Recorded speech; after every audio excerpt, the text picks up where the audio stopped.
What's up guys, and welcome to another video po.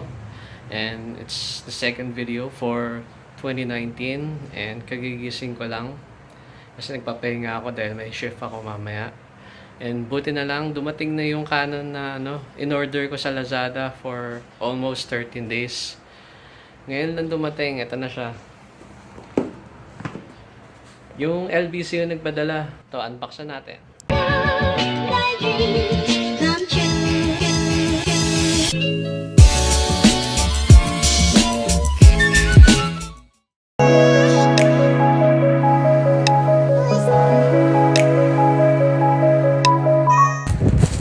yes, here's the box now with the Best Zone D sticker. If I'm happy and contented, right there. Here's the card. Happy or not happy? What should I say? Good thing kasama yung manual, kasi nakikita ko sa ibang bumili, hindi kasama yung manual. Ito yung manual ng EOS 200D or Rebel SL2 sa North American market. Here's the power cord. This is the 18 to 55mm lens, yung standard kit lens ng Canon EOS. Here it is. Parang cup lang siya ng maliit na bata. And this comes with image stabilization kasi walang in-body stabilization yung Canon EOS 200D. So good thing na meron siyang stabilization here.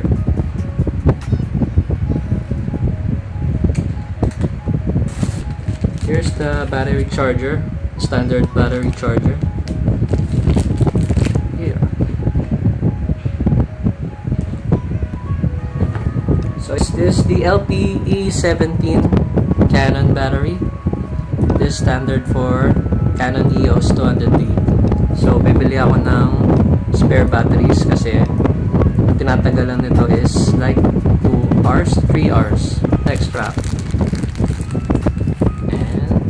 Voila! Comes the writing Canon EOS. Here is the Canon EOS 200D. Sobrang niya, lightweight niya. First of all, hindi ko naman talaga kailangan ng high-end camera for vlogging, especially the 4K resolution. It's not really important for me, as what really matters is that I can shoot my video with great video quality and capture moments that we can treasure for the rest of our lives. So this is a great pick sa tingin ko. And for the product, this comes equipped with 24.2 megapixels APS CMOS sensor, which also comes with Canon's dual autofocus, and also mayroon din siyang 3-inch fully articulated screen. Yan siya.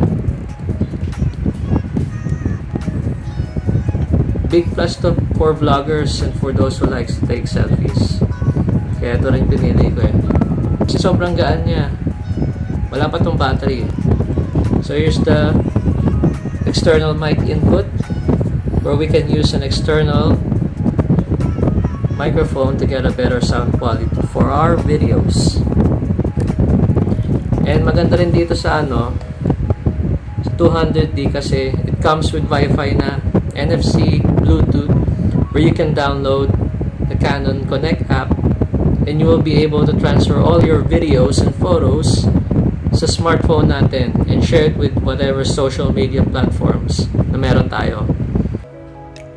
And nga pala, wala talaga ako alam sa mga camera, pero gusto ko lang i-share din yung mga nalalaman ko.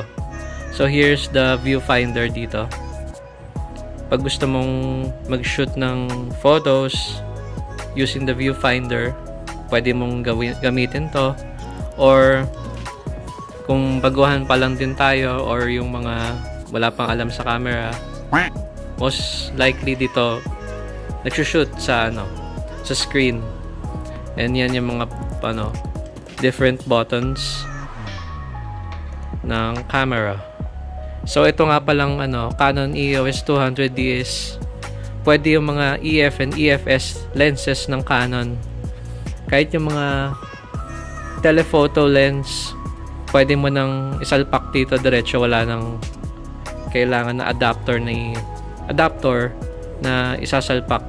Di tulad nung M50 na mirrorless camera, need mo pa ng adapter para makapaglagay ka ng mga lenses na mamahalin. Pero yung kailangan ko namang lenses dito is yung mga wide angle tsaka pang B-roll. And next time na natin yung bibilin. For now, okay na yung 18 to 55mm kit lens na kasama nito, yung kit lens niya.